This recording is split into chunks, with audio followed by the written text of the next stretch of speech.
انسان باید امیدوار باشه به رحمت رب العالمین. نگو من خیلی گناه کردم، نجس شدم، آلوده شدم.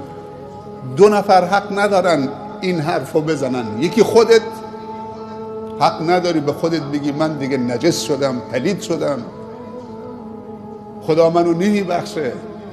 حرام کسی بندی از بندگان خدا به خودش این حرفو بزنه، حرام، ممنوعه. نفر دومم کسی حق نداره به کسی بگه من حق ندارم به تو بگم.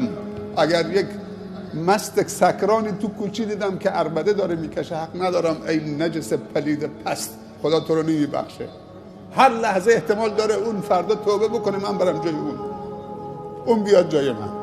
این جرأت رو به خودتون ندید که به کسی با 4 رکعت نمازت بگی خدا فلانی رو نمیبخشه، حتی که همیشه سکرانه.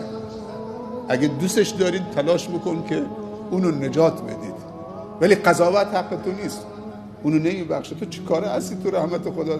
اینقدر شرابخوارا و عیاشا و هنرپیشه ها و خواننده هایی که یک عمر عیاشی کردن آمدن شخصیت های بزرگی و دعوتگران و مصلحان بزرگی شدن. خیلی از اون مغرور نماها به عبادت های که داشتن مغرور شدن با عبادتشون، درباره بندگان خدا قضاوت کردن، رفتن جای اونا، منحرف شدن. کی میدونه فردا چی میشه؟ اونی که داره عبادت میکنه باید گریه بکنه خدای قبول بکن، منو ثابت قدم بکن. علما میگن تواضع و گریه و زاری با گناه خیلی بهتر از تکبر و خودخواهی با عبادته. یکی از سردسته های بزرگ راهزنا، اگر اشتباه نکنم عیاض، یه زمانی رفته بود شب روی دیواری که بپره تو خانه، سبحان الله، رو دیوار منتظر بود که بپره تو خانه. یک دفعه صدای آیی از داخل خانه شنید که صاحب خانه شب به نماز ایستاده بود. زمانی که این رفته بود چه؟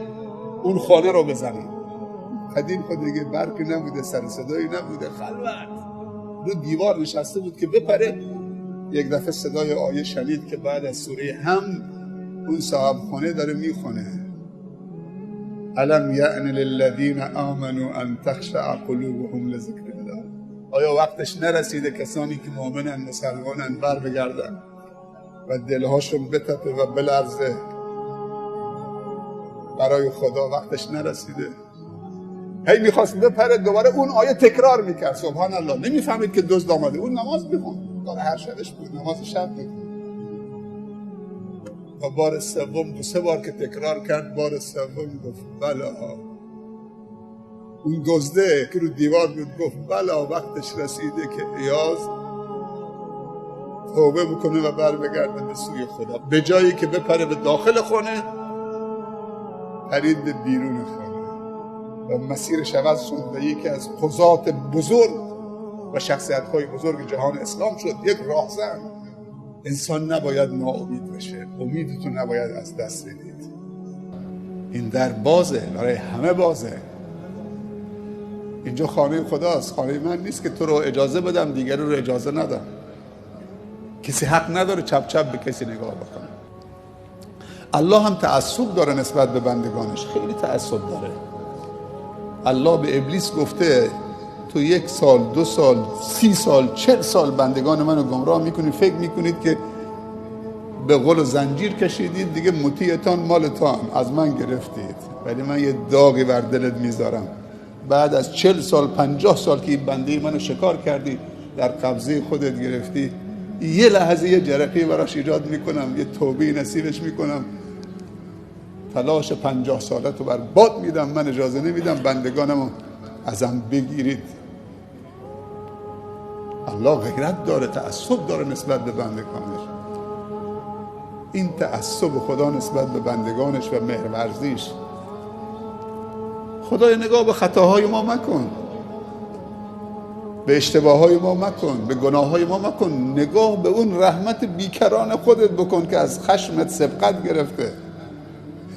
سبحان الله. یک قطره رحمت تو میتونه گناه 100 ساله ما رو برباد بده، ذره ذره بکنه، بسوزونه. إن أصحاب الجنة اليوم في شغل فاكهون هم وأزواجهم في ظلال على